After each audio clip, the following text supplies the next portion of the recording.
last time you saw a piece of tech that was legitimately jaw-dropping? Seriously, think about that. It's a big reason why when Acer reached out and asked if I wanted to come out to Taipei for Computex this year, and if they could sponsor a video taking a look at all the latest tech that they have to bring out, I was intrigued because I enjoy looking at the latest, right? I mean, it's my job. I literally look at tech all day long. And maybe it's because I'm a little bit jaded, but it does feel like over the last 3 or 4 years, there have been improvements and iterations, but nothing that has really made me go, wow.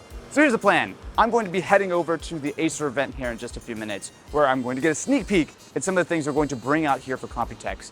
And then hopefully over the next couple of days in Taipei, I can get a little bit of a better sense for exactly what's coming out this year, and really, if any of it's actually worth caring about. And so, my friends, I have arrived. So this is a media event that is happening basically to show off some of the things that Acer are going to have before the actual show starts in a couple of days. So let's take a look to see what we can find. So starting off with, we have the brand new Acer Swift X14 AI. This is powered by the latest AMD Ryzen AI 300 series processors, but this is also meant to be much more of a productivity laptop. So this is rocking an RTX 5070 with the studio drivers. I will say, I always like to carry a 14-inch laptop with me, especially when it comes to getting work done. And so something like this makes a lot of sense.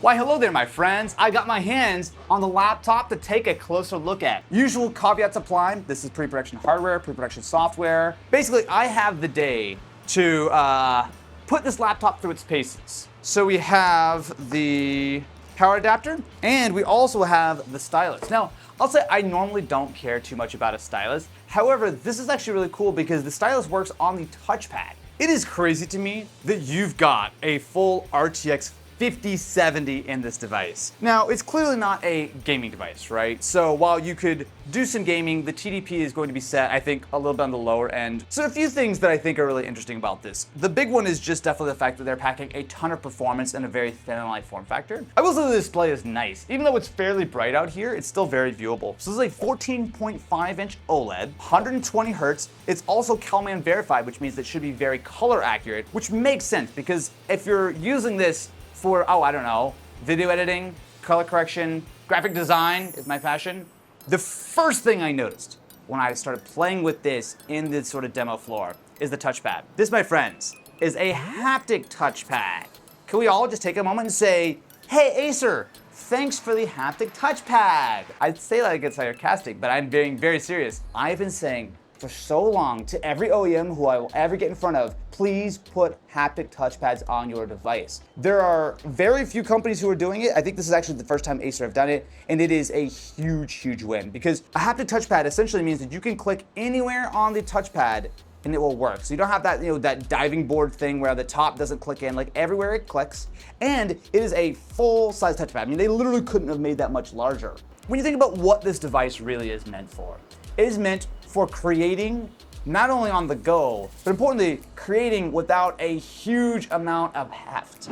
At the heart of my review unit is AMD's Ryzen AI 9 365 processor. We're talking about a 10-core CPU that should deliver solid performance while also maintaining decent battery life. Now, of course, it does have up to 50 TOPS of AI processing power through its NPU, which is a big leap from previous generations, and most importantly, gives it full support for Copilot+.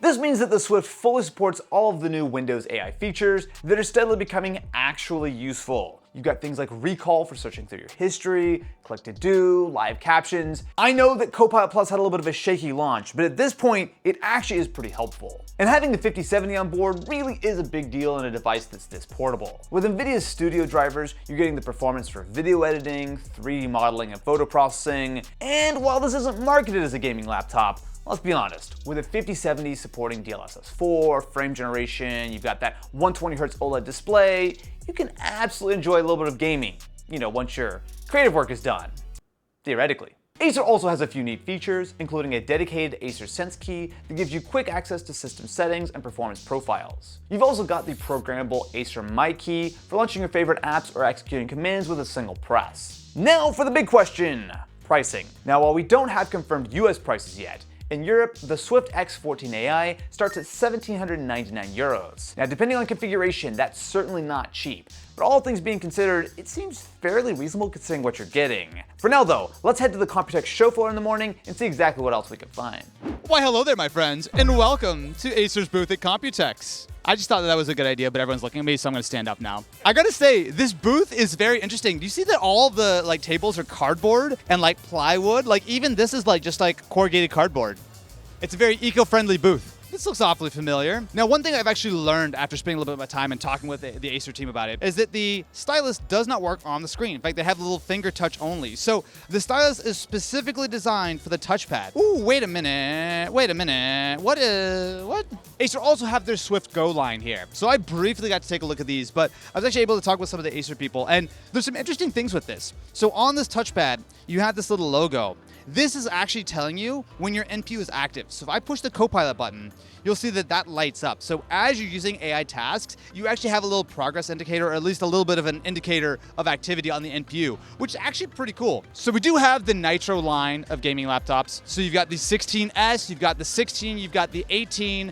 Essentially, these are all powered by, again, those AMD Ryzen processors, surprise, surprise. But you can also outfit these with up to an RTX 5070 Ti. So one of the things that I'm actually really curious about is the 16, because they've actually stepped this up in a few ways. So they are actually taking advantage of liquid metal on these guys. This one specifically could be outfitted with up to the RTX 5070 Ti. Now, unfortunately, I don't have pricing on literally any of this, at least in US dollars. But traditionally, the Nitro series of laptops has been a really sort of good bang for your buck kind of setup. It is interesting that the Nitro line of gaming monitors all have Google TV built in. Although it's funny, when you look at it on the ultra wide, I guess Google TV doesn't actually support 21:9. Indiana Jones, can I get the hat and the whip? I mean, because it's cool for the video, not because I like hats and whips. Don't make it weird, Ken. I didn't say anything. You gave me a look. So walking around the booth here, there are a few things that jump out to me. I mean, obviously Acer's a company that has a very wide and deep lineup of especially laptops, but also gaming PCs and whatnot. The Aspire line is one of the most important Acer laptops they sell. In fact, I can tell you, my very first laptop that I ever owned was an Acer Aspire 3680. And it is crazy to think about how far things have come. Because, it's one thing to look at all the cool laptops with an RTX 5070 and all this kind of stuff, but when you look at a device like this, so again, this is the Aspire 14AI. Unfortunately, I don't have a US price, but you can imagine this is going to be a reasonably priced device. You're getting so much. Now, it does not have dedicated graphics, but you've got the Radeon GPU inside this Ryzen AI processor, which is more than enough for the vast majority of people, unless you're doing hardcore gaming. But you're getting a lot of features, right? You're getting an OLED display. You're getting the fact that it has full Copilot Plus capability. You've got a decent webcam, good port selection. We talk a lot about it in phones, where cheap phones are constantly getting so good at there's sort of diminishing returns as you go up the ladder. And I think that there's really an argument for laptops as well. If you have specific use cases, if you're editing all the time, you're gaming and stuff, obviously the extra performance is nice. But I would argue that for the vast majority of people out there, you can get by with something without dedicated graphics, with something that could cost less than $1,000. Again, I don't know exactly what this configuration is, but typically the Aspire line is fairly reasonably priced. So that, my friends, is what Acer has here at Computex 2025. I want to give a huge thank you to Acer for sponsoring this video. If you'd like to learn more about any of the products I talked about in this video, I'll have links to them in the description of this video. And most importantly of all, I'm doing the thing. At some point, companies are going to stop trusting me with their logos. We should probably go before I get in trouble again.